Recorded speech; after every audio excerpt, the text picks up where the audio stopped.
Hey everybody, welcome back to chemistry. And so my last presentation, I was trying to show you that in the context of energy, you can have two kinds of chemical reactions.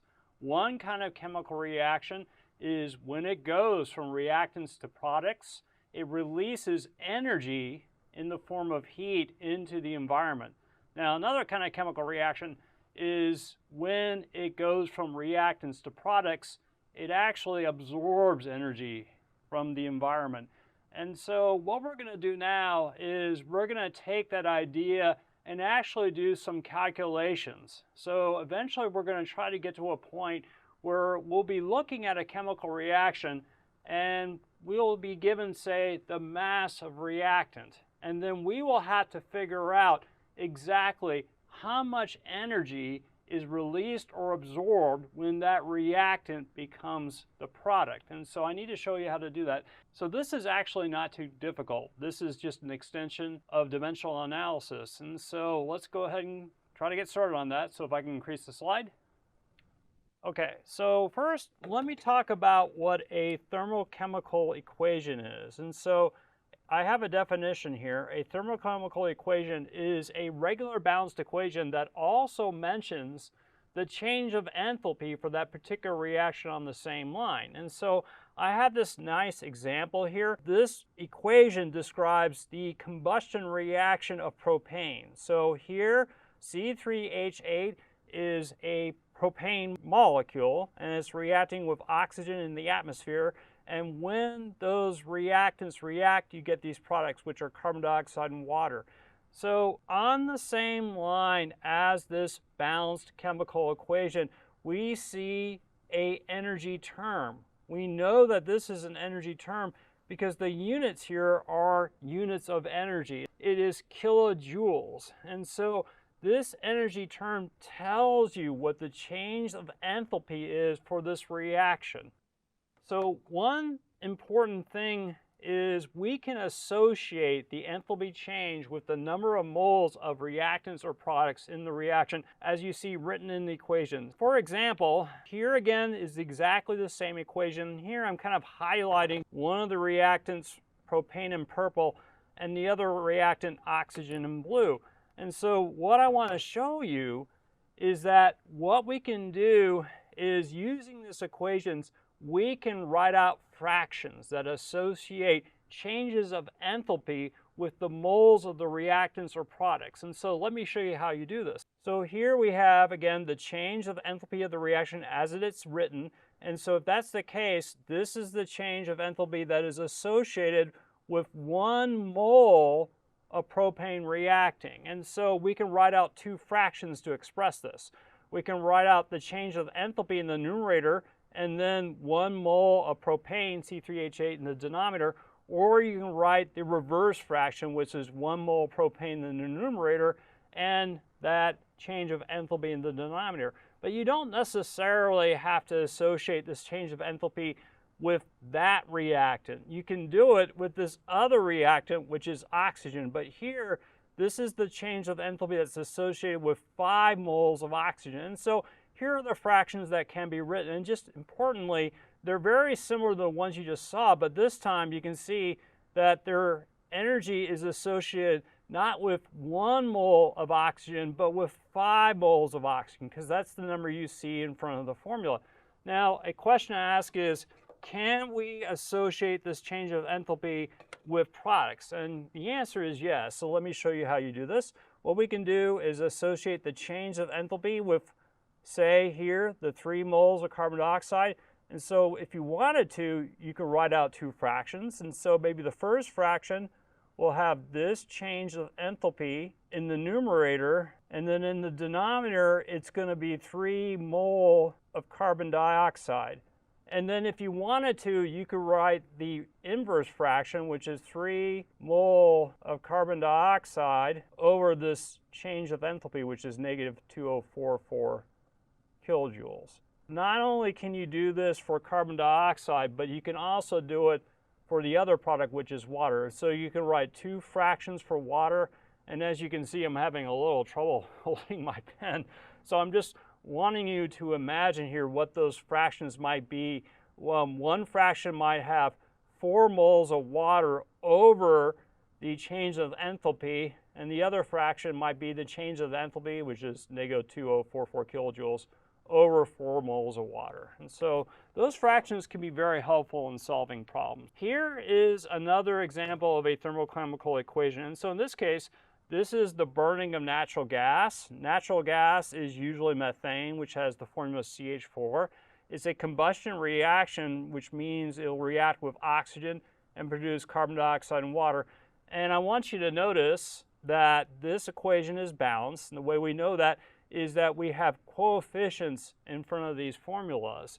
And also, this is a thermochemical equation because on the same line, we are mentioning the change of enthalpy that is occurring in this reaction as it is written. So now let's go ahead and try to answer some questions here. The first question we might want to ask is, when you have 1 mole of carbon dioxide that is produced, what is the enthalpy change? And so here, this question is pretty easy to answer because if you look at the equation here, the change of enthalpy is associated with, guess what?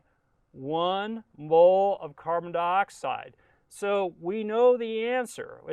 This equation tells us directly that 1 mole of carbon dioxide is associated with this change of enthalpy, which is negative 890.4 kilojoules. So let's bring up the second question. It says, when 1 mole of carbon dioxide is produced, what is the heat released or absorbed in the reaction? Okay, this is actually pretty easy too. And the reason is you see this value of change of enthalpy here? And so you might remember that the change of enthalpy value is exactly equal to the amount of heat released or absorbed. And heat is symbolized by the letter Q. So if 1 mole of carbon dioxide produced is associated with a change of enthalpy of negative 890.4 kilojoules, that means 1 mole of carbon dioxide is going to be associated with 890.4 kilojoules of heat.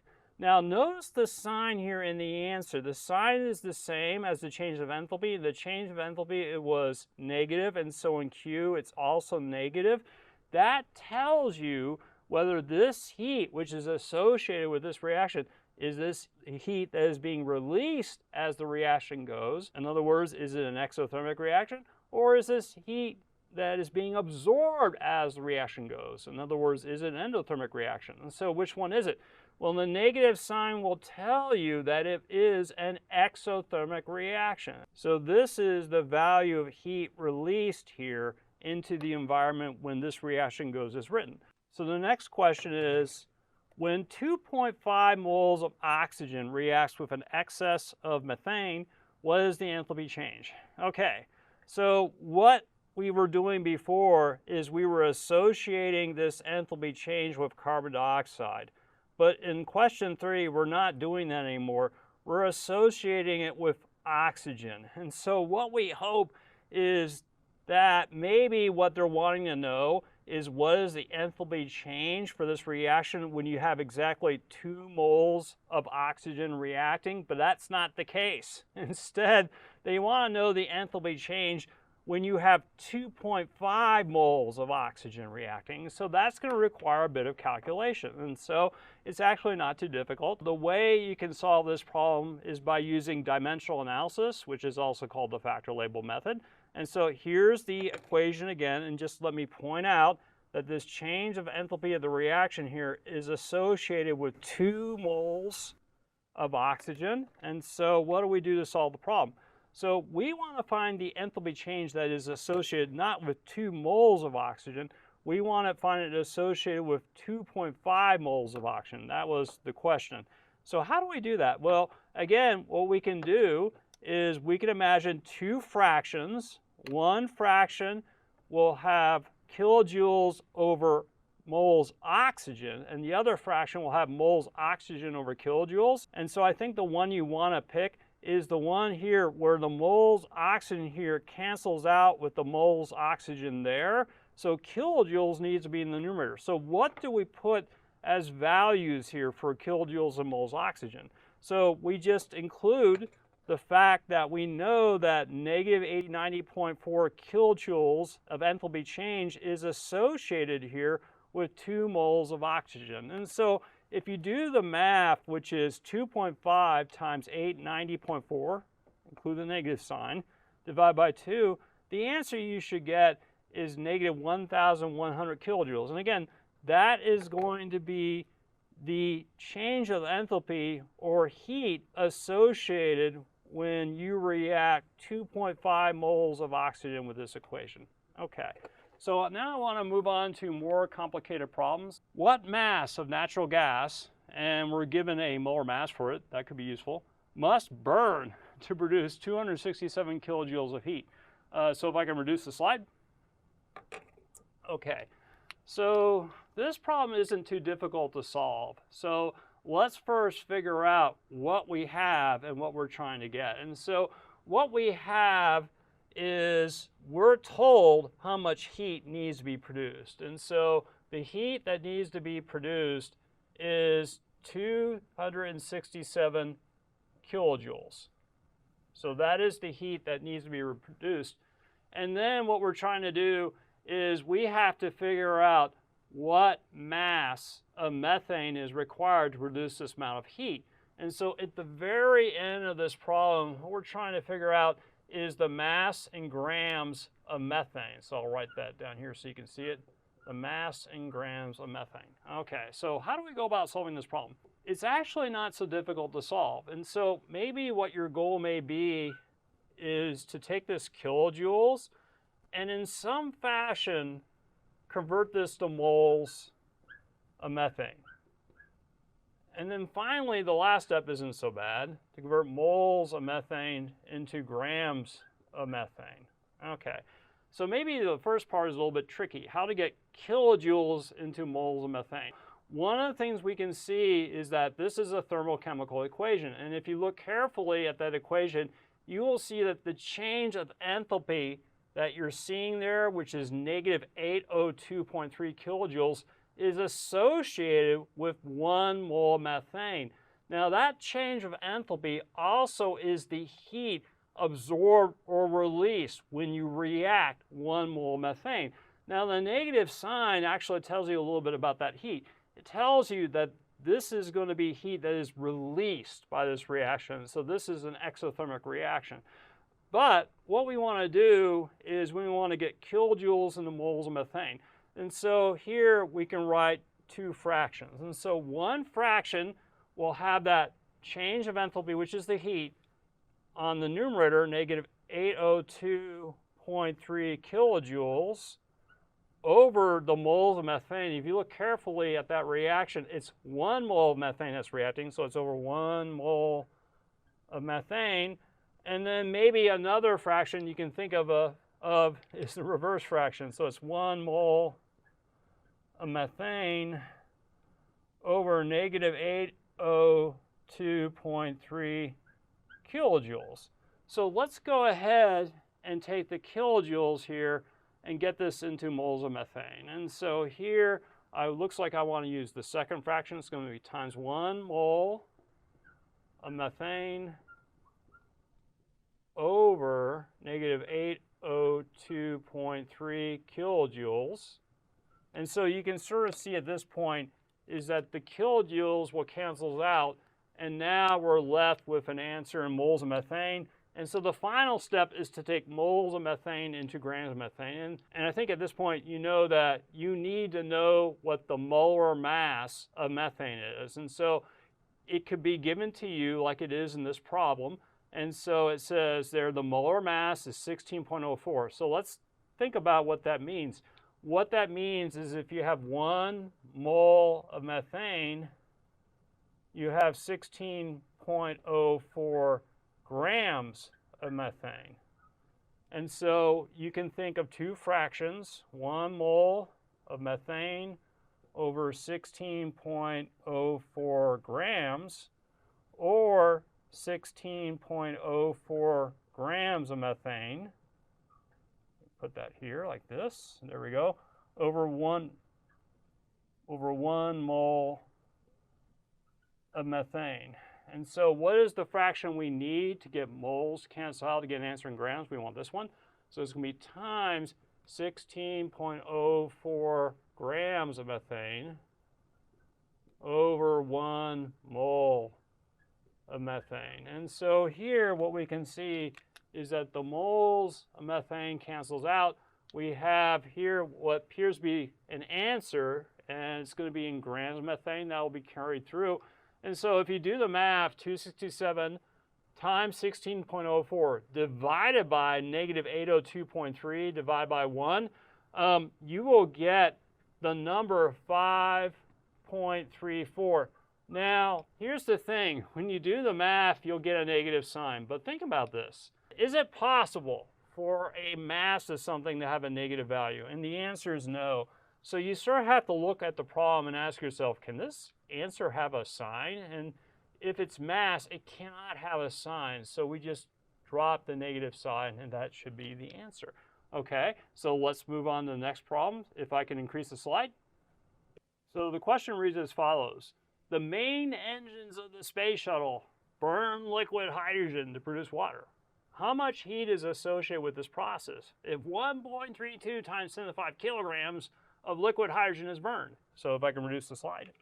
We're trying to find the heat that is associated when the space shuttle burns that amount of hydrogen fuel. And so here, let's write out first what we have, which is the amount of hydrogen fuel, which is 1.32 times 10 to the 5 kilograms. And again, what we're trying to do is find the amount of heat that is associated with that. So you might wonder, what are the units associated with heat? And so it would have to be some kind of units like joules or calories, or maybe it'll have a prefix in front of it like kilojoules and kilocalories. And so I see in the problem that we're given a thermochemical equation, and the change of enthalpy is expressed in kilojoules. And so here, I think we can get away with just having an answer in kilojoules. So we want an answer in kilojoules. So essentially what we have to do is take kilograms of hydrogen that is being burned as fuel and figure out the heat produced from it in kilojoules. And so the only way we can really do that is by associating a certain amount of heat with a certain number of moles of hydrogen. And so we're actually given a thermochemical equation that does that. And if you look carefully at the equation, you see that for every 2 moles of hydrogen that react, you have an enthalpy change of that reaction of negative 571.6 kilojoules. And so what that tells you is that if you have 2 moles of hydrogen reacting, you get 571.6 kilojoules of heat, and it's released because there's a negative sign there. Eventually, we'll use that information, but first, what we might want to do is get kilograms of hydrogen here to moles of hydrogen. And then once we're at moles hydrogen, we'll use the thermochemical equation to tell us the enthalpy change. And then from the enthalpy change, we can get that into kilojoules. So the first thing I want to do is, again, start at the beginning. We have kilograms of hydrogen. I think I'm probably going to have to convert that to grams. And so you will have to recall that there are 1,000 grams of hydrogen in 1 kilogram of hydrogen. So I'm going to write that in here. So we have 1,000 grams of hydrogen over 1 kilogram of hydrogen. And so let's see where we're at. And so you see the kilograms of hydrogen cancel. Now you have to get grams of hydrogen next into moles of hydrogen. And so how do we do that? To do that, you need to know what the molar mass of hydrogen here. Now, you have to be a little bit careful. It's not so much just single hydrogen atoms that are the fuel. The fuel is 2 hydrogen atoms stuck together, or H2. So it is diatomic hydrogen that is the fuel. So you're going to have to figure out the molar mass of diatomic hydrogen. And so there I have a piece of the periodic table that tells you that 1 atom of hydrogen has a mass on average of 1.008 AMU. That tells you if you have 1 mole of hydrogen atoms, it's going to have a mass of 1.008 grams. But we don't want that. We want the mass for 1 mole of hydrogen molecule. So you'll have to take that mass for a single hydrogen and multiply by 2. And so if you do that, I think what you'll find is that 1 mole of H2 is equal to 1.008 times 2. It's going to be equal to 2.016 grams of hydrogen. And so we will fit in here a fraction that gets grams to moles. And so I'm going to have times 1 mole of hydrogen over 2.016 grams of hydrogen. And so what we can see at this point is that the grams of hydrogen cancels out, and now we're at moles of hydrogen. Okay, so what's the next step? We have to get moles of hydrogen into an energy. And so what I'm hoping you can sort of see in that equation, again, for every 2 moles of hydrogen that reacts, the enthalpy change is negative 571.6 kilojoules. So we can put a fraction here. So the fraction we want will have moles in the denominator of hydrogen, and then it will have energy in kilojoules in the numerator. And so here it's going to be negative 571.6 kilojoules, and then we're going to have that per not 1 mole of hydrogen. You will notice in that equation, as written, it's 2 moles of hydrogen that is associated with this energy, so you put 2 like that. So now let's see where we're at. It looks like the moles of hydrogen cancels out, and now we're at a term of energy, which is in kilojoules, which is what we want. So I think if you went ahead and did the math, which is 1.32 times 10 to the 5 times 1,000 times negative 5,716 divided by 2.016 divided by 2, you will get that answer there, which is negative 1.87 times 10 to the 10 kilojoules.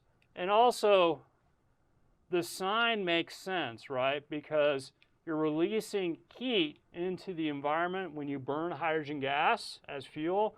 And so we would expect that the value of energy would have a negative sign. Okay, so thank you for listening to that. We'll see you next time.